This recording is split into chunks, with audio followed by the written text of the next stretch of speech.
الرجيم بسم الله الرحمن الرحيم الحمد لله رب العالمين الرحمن الرحيم مالك يوم الدين إياك نعبد وإياك نستعين اهدنا الصراط المستقيم صراط الذين أنعمت عليهم غير المغضوب عليهم ولا الضالين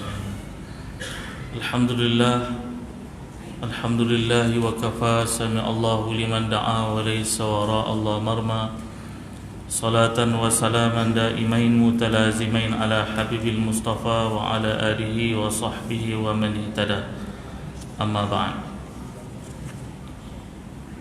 Dirahmati tuan-tuan imam, tuan komisi masjid, ahli kuasa, muslimin muslimat rahimakumullah. Pertama-tama jutaan syukur kita panjatkan kepada Allah Subhanahu wa taala atas limpahan kurniaan anugerah Allah kita dapat hadir pada malam ini di rumah Allah yang penuh barakah ini. InsyaAllah pada malam ini kita akan sambung kajian kita sebagaimana janji kita pada kuliah subuh hari Sabtu kemarin. Kita telah pun bahas masih di bawah tajuk soal jawab ibadah haji, iaitu tentang ibadah korban. Dan kita telah pun bahas tentang pengenalan ibadah korban. Dan pada hari ini dan pada malam ini kita akan telusuri lagi bahasan tentang jenis-jenis haiwan korban. Bermula tiada memadai akan korban daripada segala binatang melainkan na'am, jua, iaitu unta dan lembu dan kerbau dan kambing. Kerana bahawasanya berkorban dengan yang lain daripada na'am itu tiada makul ia daripada Nabi dan segala sahabat kemudiannya. Daripada kata ini, dari kitab Sabilul Muhtadin ini menjelaskan awalnya tentang jenis haiwan korban ni tidak boleh dibuat korban melainkan haiwan ternakan sahaja. Haiwan ternak, haiwan liar tak boleh. Jadi sekarang ni tak ada haiwan liar dah. Tak ada lembu liar, kerbau liar, tak ada. Semuanya ternak. Jadi mesti haiwan ternak, iaitu unta, lembu, kerbau dan kambing, termasuk juga biri-biri. Melakukan korban selain haiwan ternakan tidak dilakukan oleh Nabi dan para sahabat. Melakukan korban selain daripada haiwan ternakan boleh tak? Boleh, tapi tak ikut sunnah. Ada orang tanya boleh tak korban rusa? Boleh tak? Boleh, tapi tak ikut sunnah. Unta ni, kuda boleh? Kuda boleh makan tak? Boleh, tapi tak ikut sunnah. Yang ikut sunnah aulanya adalah ikut sunnah, iaitu unta, kerbau, lembu, kambing atau biri-biri. Dan mesti hewan tu dibela, dipelihara. Yang istilah yang dipelihara tahu di mana dimakan, diberi makan, dipelihara, dikenali oleh tuannya. Itu yang dimasukkan haiwan ternak. Harus seekor unta, lembu dan kerbau untuk 7 orang walaupun dengan pelbagai niat. Hukumnya harus seekor lembu atau seekor kerbau atau seekor unta boleh 7 bahagian atau 7 orang dengan pelbagai niat. Selalu timbul permasalahan ini. Dalam seekor lembu boleh 7 bahagian, boleh pelbagai niat. Ada yang buat nazar, ada yang buat korban, ada daripada bahagian 7 tu yang buat akikah, dibolehkan. Jadi boleh melakukan korban bagi seekor unta, lembu atau kerbau untuk 7 orang, sama ada kesemua mereka berniat untuk korban atau tidak. Berdasarkan sabda Nabi SAW an Jabir bin Abdullah qala naharna ma'a Rasulullah SAW amal Hudaybiyah al-badanata an sab'atin wal baqarata an sab'atin. Maksudnya daripada Jabir bin Abdullah berkata, kami menyembelih korban bersama Rasulullah pada tahun Hudaybiyah, seekor unta untuk 7 orang dan seekor lembu untuk 7 orang. Jadi dibolehkan. Baik. Cuma yang tidak dibolehkan untuk haiwan yang sifatnya seperti kambing. Tak boleh kongsi. Seekor kambing untuk 1 bahagian atau untuk seorang saja. Ulama bersepakat mengatakan seekor biri-biri atau kambing hanya untuk seorang, tidak boleh untuk 2 orang atau lebih. Begitu juga tidak boleh sekiranya 2 orang melakukan korban 2 ekor kambing dan mereka berdua berkongsi pada setiap ekor. Ini kerana mereka berdua tidak menyembelih seekor kambing. Timbul juga permasalahan, soalan, kalau kami ni tak mampu Ustaz, harga satu bahagian kerbau atau lembu 700, kami ni hanya mampu bagi untuk korban 100 je, boleh tak 7 orang kongsi untuk satu bahagian? Dah tawar lagi, dah tawar lagi ya. Dah tawar. 700 tu tawar dah tu, daripada sampai 4,000 lebih kan. Seekor lembu, seekor kerbau 4,200, 4,500, boleh tawar. Jadi seekor kerbau boleh 7 bahagian, daripada 7 bahagian, satu bahagian pun nak tawar lagi. Jadi nak kongsi 100 seorang untuk satu bahagian, nak berubah nama macam mana? Boleh pada saya boleh, tapi teruk sangatlah boleh tu. Boleh, tapi kena ubah satu nama daripada 7 orang. Satu nama. Gila lah, tahun depan mikir pula. Jangan mati dulu tahun depan, tunggu nanti mati tak aci. Gila orang tak? Tunggu 7 tahun pun sampai gila dia. Susah lah macam tu. Boleh, tapi namanya hanya satu bahagian, seorang saja, daripada 7 orang. Boleh juga sebagaimana yang kita katakan pada hari Sabtu itu, tentang hukum dia adalah sunnah kifayah. Dia bukan fardu kifayah, sunnah kifayah. Jadi dalam satu keluarga, bila seorang buat, yang lain juga gugur sunnah, gugur keharusan mereka untuk berkorban, juga mendapat pahala sunnah. Jadi kalau dalam satu keluarga buat satu nama, kongsi duit, anak ada 7 orang atau anak-anak ada 5 orang, mak ayah ada semua 7 orang, jadi 100 orang, kongsi duit, bubuk nama mak, boleh. Yang penting satu bahagian hanya satu nama saja, satu nama saja. Dan yang sebaiknya dalam hal korban ni, dia menyembelih seekor kambing atau satu bahagian, tak dikongsi dengan orang lain. Berbeza kita dengan negara Arab. Negara Arab bila hari korban, mereka ni masing-masing keluarga buat korban. Rata-rata rumah orang ada kambing, ada lembu. Keluarga yang besar ada lembu, ada unta. Keluarga yang kecil cuma ada kambing. Kita terbudaya buat di masjid, mungkin kadar kemampuan kita berbeza, tapi sebaiknya haiwan korban ni disembelih di rumah dia, keluarga dia yang menguruskan haiwan korban tersebut. Keutamaan berkorban. Korban mengikut keutamaannya seperti berikut. Mana lebih utama? Unta ke, kerbau ke, lembu ke, kambing? Yang utama adalah unta, kerana dagingnya lebih banyak daripada lembu dan kambing. Cuma unta mahal lah kalau di Malaysia ni, berbelas ribu. Pengalaman saya ada seorang hamba Allah ni, mungkin kalau saya sebut nama ramai yang kenal, terutama pensyarah UTP. Dia bernazar untuk sembelih unta. Dia kata dah habis PhD ni, nazar nak sembelih unta. Jadi bila raya korban di sini, unta terlalu mahal, sampai hampir 20,000 seekor unta. Berapa kali ganda dia punya, dia macam beli motorcar juga tak, macam beli kereta juga tak, 200% harga daripada harga asal. Belum lagi dia punya kos penghantaran kemari. Jadi sampai di Mekah, dia nyatakan nazarnya, saya bawa pergi tempat penyembelihan, harga unta 4,500. Lekah dia keluar duit. Saya kata tunggu dulu, boleh kurang lagi, tunggu dulu. Jangan tunjuk duit, sekarang dia tak bagi kurang. Kurang dapat 3,800. Nyerongin dia 3,800. Dan dia juga yang menyembelih unta. Seronok dia tengok macam mana unta disembelih. Unta ni di tanah haram ni, haiwan-haiwan kurban ni memang luar biasa redanya terhadap ibadah kurban. Unta tak payah pegang, dia berdiri sendiri. Kita rapat dengan dia, potong di pakar tengkuknya, dan dia akan jatuh sendiri. Tak ada ikat walaupun surat benang, surat tali tak ada ikat. Begitu juga dengan kambing. Kambing kita jembelih kambing pun 3-4 orang pegang, dia seorang dia je pegang, tak ada ikat. Lembu pun begitu juga, mudah sangat. Dia topok-topok je lembu je, barin lembu ni. Subhanallah, memang luar biasa. Yang lebih utama dalam berkorban ni adalah unta. Yang kedua, lembu atau kerbau, kerana dagingnya lebih banyak daripada kambing.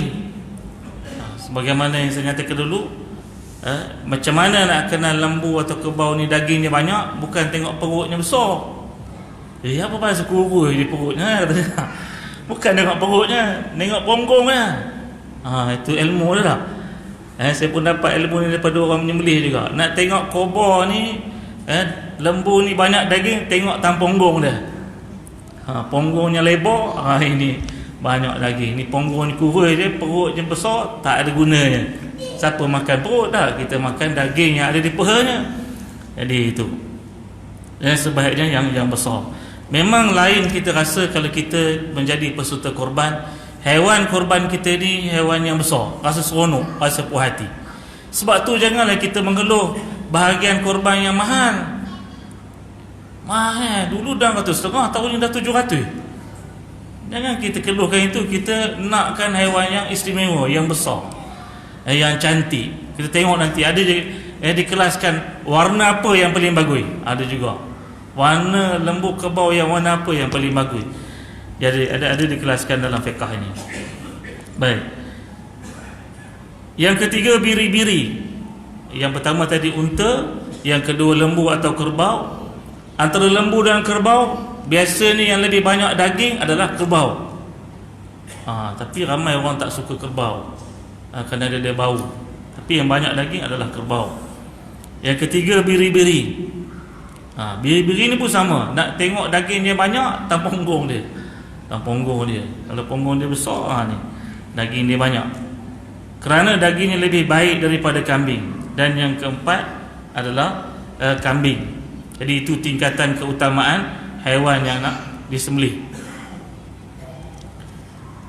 Baik. Kemudian berkongsi beberapa orang pada seekor unta.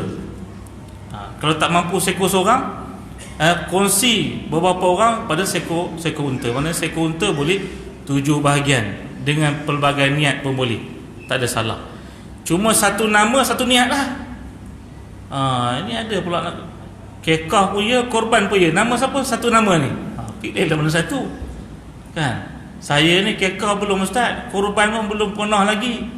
Umur dah 65. Saya nak buat dua-dua sekali boleh tak? Tapi satu nama je. Tak boleh. Bukannya shampoo, 2 dalam 1, tak boleh. Pilih mana. Mana nak korban ke akikah? Boleh tak kita dah tua ni akikahkan untuk diri sendiri? Boleh. Kerana Nabi mengakikahkan untuk dirinya. Nabi mengakikahkan untuk dirinya. Memang yang lebih utama mengakikahkan adalah ayah pada hari ke-7 atau pada hari ke-40. Bila sudah balik, gugur kewajipan ayah untuk akikah. Kadang sampai balik pun ayah kita tak mampu, gugur kewajipan dia. Memang dia tak mampu. Bila kita dah dewasa, dah berumur, dah bekerja, dah ada mata pencaharian sendiri, boleh tak kita akikah untuk diri sendiri? Boleh kita akikah untuk diri sendiri, tak ada salahnya. Cuma ada pertikaian antara mana lebih utama, nak akikah ke nak korban. Mana lebih utama? Ada mengatakan akikah lebih utama kerana dia lebih awal difardukan, diwajibkan atau disunatkan pada kita untuk akikah ketika usia masih kecil. Itu ada bahasan, nanti kita akan sampai bahasan itu. Kemudian yang keenam, berkongsi beberapa orang pada seekor lembu atau kerbau. Itu keutamaan korban. Baik, kemudian lebih banyak darah ditumpahkan lebih afdal. Haiwan yang lebih banyak darah itu lebih afdal. 7 ekor biri-biri lebih utama daripada 7 ekor kambing. Dan 7 ekor kambing lebih utama daripada seekor unta, kerana banyak darah yang ditumpahkan.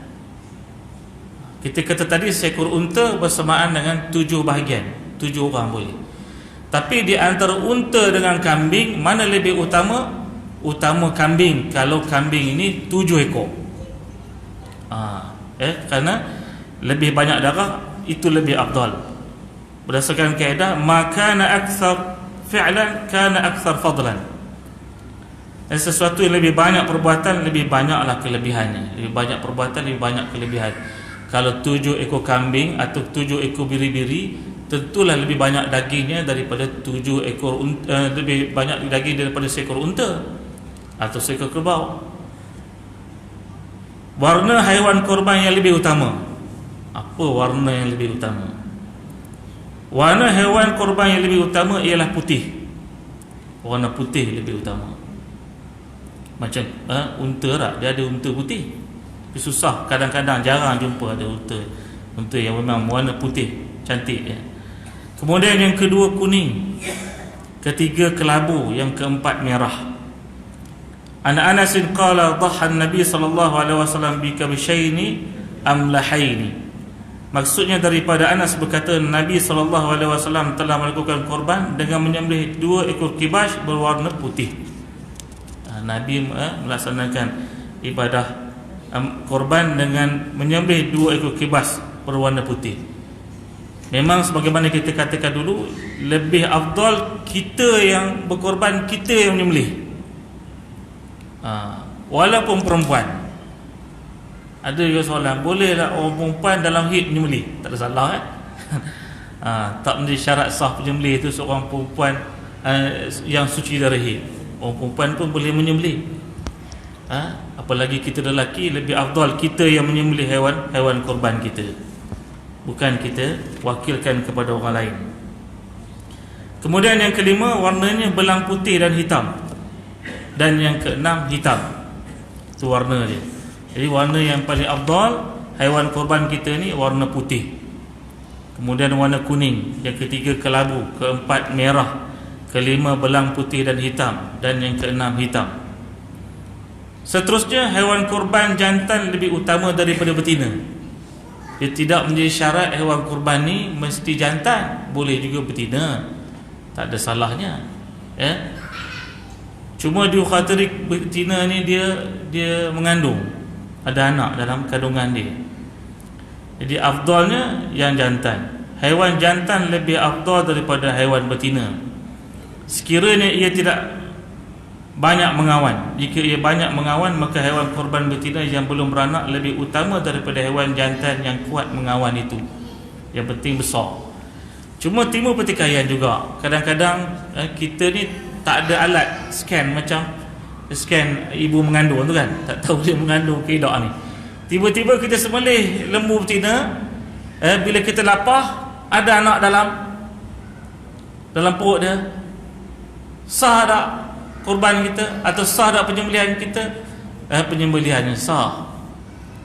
Boleh tak kita makan anak ni, anak lembu dalam perut ni? Boleh tak makan? Boleh kita makan. Berdasarkan dalil zakatul ibn bi zakatil tersembelihnya anak dengan disembelihnya mak dia. Tersembelihnya anak dengan tersembelih ibu dia. Ibu dia kita sembelih, berarti anak dalam perut kira halal dimakan. Tapi lalu kita makan. Orang kata sedap makan tak? Sedap daging dia sebab lembut dia.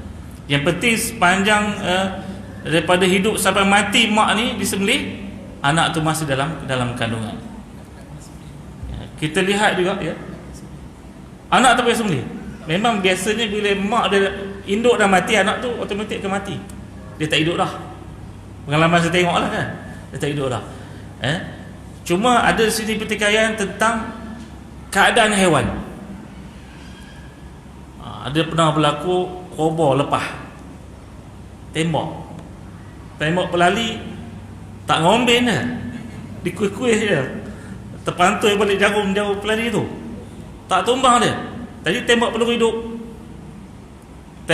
hidup memang tumbang. Jadi boleh tak kita sembelih? Boleh tak kita sembelih?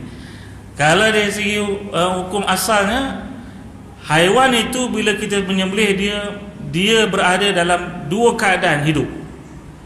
Yang pertama, dia dalam keadaan hayah mustaqirrah. Yang mana hayah mustaqirrah bermaksud kalau kita biar lagi lama pun dia akan hidup, dia tak mati. Itu boleh kita sembelih. Ya, dalam keadaan kedua, hidup yang hampir mati. Kalau kita biar sikit lagi, memang tak ada mengucap dia mati. Contoh, saya pernah sekali tuan-tuan langgar landak. Jalan Sri Iskandar pakai langgar landak tu, masuk bawah kereta tu. Menggeletik landak ni, boleh sembelih tak sembelih ni? Kalau kita sembelih dia dalam keadaan dia, kalau kita biar lagi 5 minit 10 minit, memang mati dia. Itu keadaan syubhah untuk kita boleh makan atau tidak. Syubhah. Malah ada kata ulama mengatakan haram kita makan walaupun disembelih dalam keadaan haiwan tu hampir mati. Kalau ketiban memang hampir mati. Langgar ayam, langgar kambing tak? Golok ada belakang kereta, keluar golok, dia kambing tu masuk dalam bonet tu kambing. Boleh tak? Kalau dia dalam keadaan hayah mustaqirah boleh. Tapi kalau hayah yang hidup yang hampir mati tak boleh. Melainkan bila kita bawa kereta ni memang nampak dah ayam tu, ayam hutan memang nampak. Kita langgar dia dalam menyebut bismillah wallahu akbar, menggeletik dia, kita pula keluar golok sembelih lagi, boleh. Tu bahasan lain tu, jauh lari tentang penyembelihan. Tapi dia berlaku tembak, tengok keadaan macam mana. Kalau tembak ni, kalau kita biar lagi sikit memang dia akan mati, dia syubhah untuk kita boleh jadi bangkai dia. Tapi kalau biar dia, kita rasa dia boleh hidup lama, kerana kena pada kakinya sikit saja, kita sembelih, maka boleh kita makan. Kerana syariat penyembelih ini antara keistimewaan syariat Nabi Muhammad SAW. Syariat Nabi-Nabi lain tak ada tentang penyembelihan, tuan-tuan. Antara ibadah yang sifatnya berketurunan sejak Nabi-Nabi dulu adalah ibadah haji. Ibadah haji dari dulu sama. Kemudian antara syariat istimewa syariat Nabi Muhammad adalah menyembelih. Syariat Nabi-Nabi lain tidak ada penyembelihan. Jadi istilahnya kalau geramkan peha korban, kepak peha ni je, tak payah sembelih. Tak payah sembelih. Syariat Nabi Muhammad kena sembelih. Baik. Haiwan korban gemuk lebih utama berbanding kurus. Haiwan korban yang gemuk lebih utama berbanding kurus. Haiwan korban yang gemuk lebih utama daripada yang kurus. Seekor yang gemuk lebih afdal daripada 2 ekor yang kurus, walaupun kedua-duanya itu mempunyai warna yang afdal dan kedua-duanya adalah jantan. Tentulah bila dia gemuk ni banyak daging ni, itu lebih utama. Baik, syarat-syarat haiwan korban. Yang pertama, haiwan tu mestilah cukup umur. Jika haiwan itu adalah unta, ia hendaklah berumur genap 5 tahun. Unta ni, kalau tuan-tuan beli daging di pasar unta, dia bukan jual daging yang umur 5 tahun ni. 5 tahun ni dagingnya dah padat, dagingnya dah tak sedap. Daging unta yang sedap dipanggil hashi. Paling tua hashi ni umur 2 tahun atau 1 tahun setengah. Unta kecil pun lebih tinggi daripada kita lah unta ni. Dia hashi. Unta hashi. Kalau kita cari mana-mana, kalau pergi ada rezeki pergi negara Arab, cari kalau nak teringin makan daging unta, cari unta ibil hashi atau jamal hashi. Namanya hashi ni peringkat umur dia. Kurang daripada 2 tahun, daging dia lembut. Tapi unta 5 tahun itu umur unta yang boleh disembelih untuk korban. Jadi dia unta yang besar. Memang banyak daging, memang tak nafikan unta 5 tahun ni. Jika hewan korban itu lembu, kerbau atau kambing, maka hendaklah umurnya genap 2 tahun. Mesti umur genap 2 tahun. Siapa yang tahu? Tentulah yang menternaknya. Sebab tu dikata tadi, haiwan yang boleh dikorban ni adalah haiwan ternak. Kadang-kadang kalau kerbau kita tengok tanduk dia, panjang mana tanduk. Tanduk baru nak keluar tanduk, itu tak cukup umur lagi tu. Orang yang menternak atau mengembala kerbau ni, dia tahu ini cukup atau tak cukup. Itu menjadi syarat utama. Sebab tu saya tekankan dulu pada pengajian yang lepas, kalau kita nak buat korban ke negara-negara luar, kita juga kena selidik. Sebab pengalaman saya bawa grup pergi ke Kemboja, pergi ke negara yang selalu orang buat korban ni, lembunya kecil tuan-tuan, lebih kurang tinggi saya je lembunya, besar sikit kami embor je. Saya tak puas hati kan. Patutlah harga dia murah, 200 setengah, 300 setengah satu bahagian, kalilah dengan 7, memang murah. Memang harga itu, memang itu harga dia. Tapi kita tengok lembunya tak seronok kita tengok, sebab dia kecil. Yang kita seronok, biarlah, tak apa kita bayar mahal tapi besar, kita puas hati. Haiwan yang besar untuk kita korban, tanda kita sayangkan agama Allah, tanda kita taat kepada apa yang disyariatkan oleh Allah Ta'ala. Yang kedua, tiada cacat yang mengurangkan daging. Jadi cacat yang mengurangkan daging tak boleh. Kalau ada cacat, kurang daging dia, tak boleh. Haiwan korban itu hendaklah tidak mempunyai kecacatan yang boleh mengurangkan daging. Tidak boleh jika haiwan korban itu berkudal, ditimpa penyakit kulit yang boleh mencacatkan nilai harga, walaupun kudalnya sedikit dan diharap ia akan hilang. Baik, kalau kurang daging, itu tak dibolehkan. Kalau dia tindik, kan pengenalan dia ni ada ditindik, kurang daging tak kurang. Kurang daging itu yang tak dibolehkan. Baik. Kemudian jangan terlalu tempang. Disyaratkan juga haiwan tersebut tidak terlalu tempang dengan sekadar orang yang berjalan mendahulinya, dan haiwan itu tertinggal daripada tempatnya tatkala pergi ke kawasan rumput yang baik, walaupun pincang itu terdapat di bawah kakinya. Memang dia ada cacat, tapi jangan cacat yang jelas sangat, nampak sangat timpangnya. Kalau sikit-sikit saja dibolehkan. Jangan terlalu kurus, gila atau buta. Buta tak boleh. Jangan terlalu kurus sangat, tak boleh. Walaupun mungkin dia perut dia kecil tapi paha dia besar, tak apa. Kan?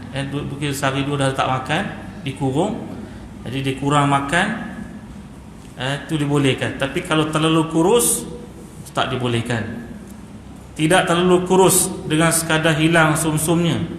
Tidak gila, iaitu tidak tahu mencari tempat makanan, oleh itu makanan kurang menyebabkan ia menjadi kurus. Tidak buta sebelah mata atau kedua-dua belah mata, atau disebabkan oleh sejenis penyakit mata yang menutup kebanyakan ruang matanya atau keseluruh ruang matanya. Kemudian tidak berpenyakit sehingga menyebabkan ia kurus. Tiada telinga atau terpotong salah satu daripada anggota lainnya.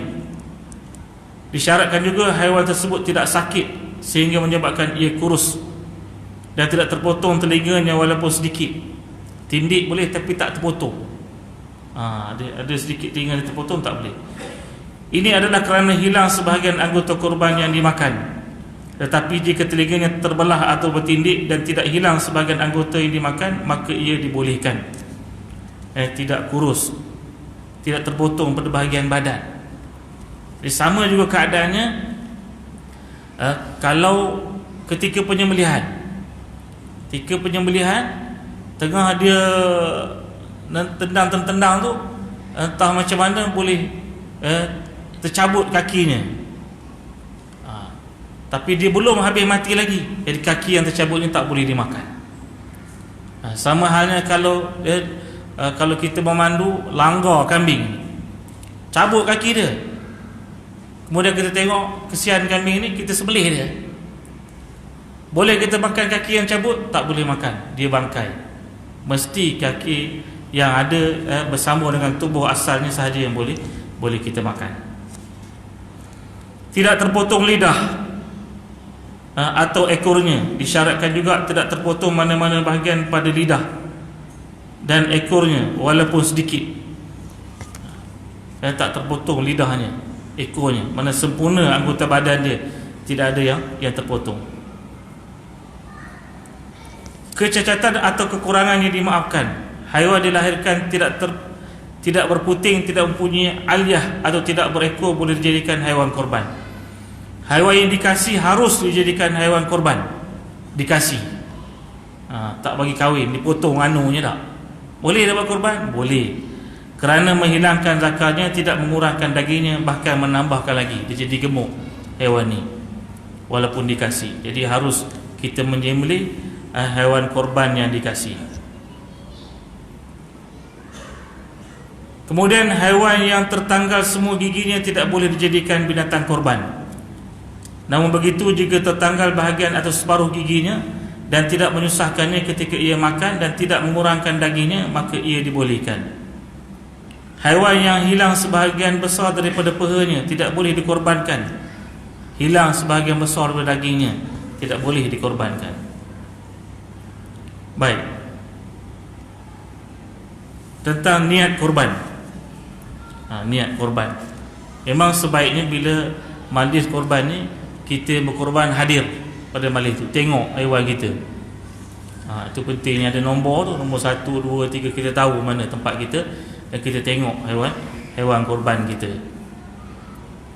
Harus menyerahkan niat korban kepada wakil dengan syarat harus menyerahkan niat korban pada wakil jika wakil itu Islam mumayyiz. Tidak boleh menyerah niat korban kepada wakil sekiranya wakil tersebut kafir, gila, mabuk. Korban di negara lain secara wakil. Syekh Muhammad bin Sulaiman berkata, harus mewakilkan pembelian haiwan untuk korban di negara lain. Penyembelihan haiwan itu, pengagihan dagingnya kepada orang miskin di negara itu harus kita korban di negara lain. Cuma sebaiknya ada akad wakil kepada orang yang mewakilkan haiwan korban tersebut. Haram memindahkan daging korban ke negara lain, ke negara orang yang melakukan korban atau selainnya. Yang namanya hukum ni dia boleh berubah-ubah tak? Kalau dia dah melebihi, sebagaimana yang saya sebut pada kuliah yang kemarin, bahawa sekarang ni di Arab Saudi, sepengetahuan saya, haiwan korban dan juga haiwan disembelih untuk dam, disembelih di tanah haram kemudian dihantar ke negara luar kerana terlalu banyak. Juta ekor, bukan ribu, bukan ratus ribu, 2,000, bukan ratus ribu, jutaan ekor, banyak sangat. Biasanya kalau kami dapat pun ambil part bahagian yang sedap je makan, yang lain buang. Orang tak makan, banyak sangat. Jadi membazir, diagihkan ke negara luar. Baik. Korban untuk orang yang masih hidup. Tidak harus dan tidak boleh melakukan korban untuk orang yang masih hidup tanpa izinnya. Kita nak buat korban untuk ayah kita, sebaiknya kita minta izin. Kita maklumkan, kita minta izin untuk korban untuk dia. Bagaimana pula korban untuk orang yang sudah meninggal dunia? Boleh tak kita korban untuk dia, orang yang dah meninggal dunia ni? Tidak harus dan tidak memadai melakukan korban untuk orang yang telah mati tanpa wasiat daripadanya. Kalau dia berwasiat, laksanakan korban untuk dia, barulah kita kena buat. Cuma ada pertikaian dan ada pendapat mengatakan boleh kita berkorban untuk orang yang meninggal dunia ini, tapi yang masuk ikut serta adalah nama orang yang hidup. Dengan nama orang yang hidup ini, dihadiahkan pahalanya kepada orang yang telah meninggal dunia. Jadi kalau dengan nama orang yang meninggal dunia itu kita masuk korban, itu tak dibolehkan, melainkan orang tu dia berwasiat untuk melaksanakan ibadah korban.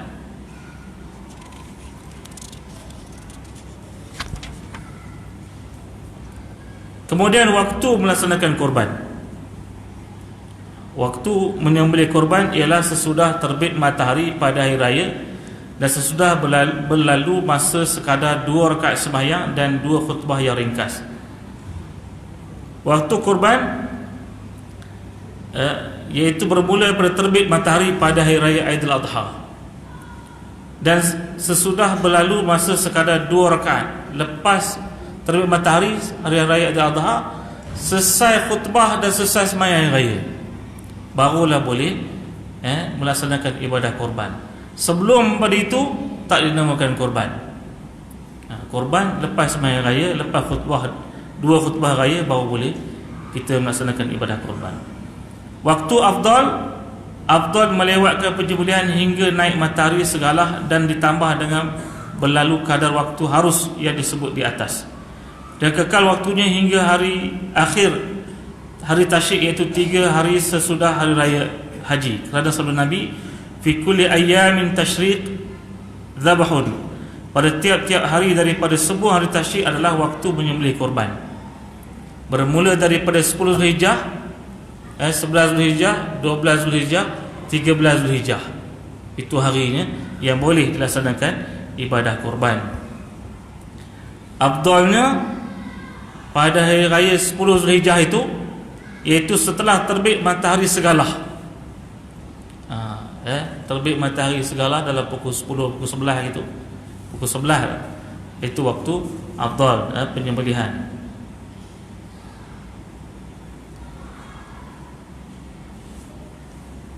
Masa sembelihan yang tidak dikira kurban sebelum hari raya. Pada hari raya tetapi dilakukan sebelum berlaku masa sekadar disebutkan di atas. Hari raya tapi belum sembahyang raya lagi, tak boleh atau tak dikira kurban. Atau selepas hari-hari, sebaiknya dibagi tiga, kan, tiga bahagian. Ditimbang semua tiga bahagian. Yang pertama, satu bahagian untuk peserta. Peserta berhak untuk dapat daging kurban. Kemudian satu bahagian lagi untuk fakir miskin. Sedekahkan kepada fakir miskin yang ada di kawasan itu yang lebih diutamakan. Kemudian satu bahagian lagi untuk yang mampu. Bagaimana pula dengan bahagian-bahagian badan haiwan disembelih itu yang jarang diambil orang atau bukan dikategorikan daging juga, seperti kepala? Boleh tak kepala ni jadikan upah? Apa saja bahagian daripada anggota kurban ni tak boleh jadikan upah atau tidak boleh dinilaikan dengan duit? Tak boleh.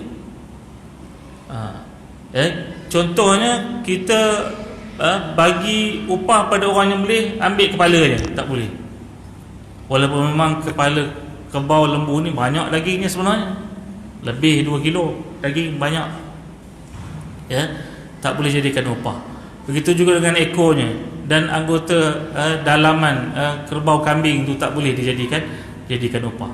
Kalau dijadikan upah, telah dijadikan upah, digantikan dengan daging yang lain. Digantikan dengan daging yang lain sebagai pengganti yang dijadikan upah.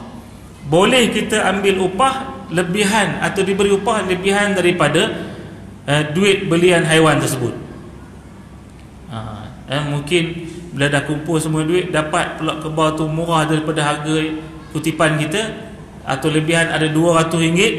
Dari RM200 ni kita jadikan upah pada orang yang menyembelih, upah pada orang yang melapah, boleh. Tapi daripada haiwan itu sendiri tak boleh kita jadikan upah. Dan haiwan kurban ni hanya boleh dimakan oleh orang Islam sahaja. Seperti haiwan daging akikah haram, hanya orang Islam saja yang boleh makan, tak boleh dimakan oleh orang yang bukan Islam. Kalau dah dimakan, digantikan dengan daging yang lain. Dibeli daging lain, digantikan haiwan daging yang telah dimakan oleh orang yang bukan Islam ini, diagihkan daging tersebut sebagai penggantian daripada daging yang telah dimakan oleh orang yang bukan Islam. Sabda Nabi, man ba'a jilda udhiyatihi fala udhiyata lahu. Sesiapa yang menjual kulit kurbannya, maka tiada kurban baginya. Hatta kulit pun tidak boleh dijual. Tak boleh jual, yalah. Baik.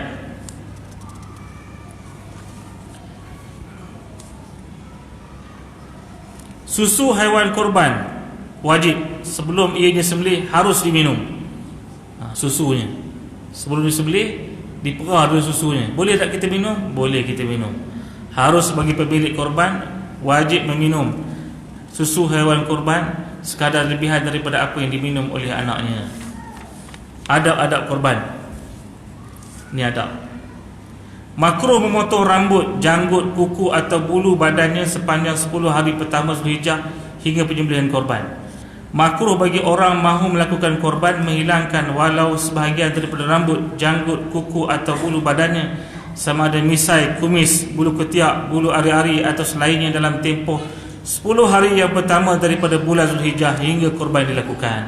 Mula masuk 1 Zulhijjah sampai 10 Zulhijjah tak boleh potong kuku, tak boleh potong rambut.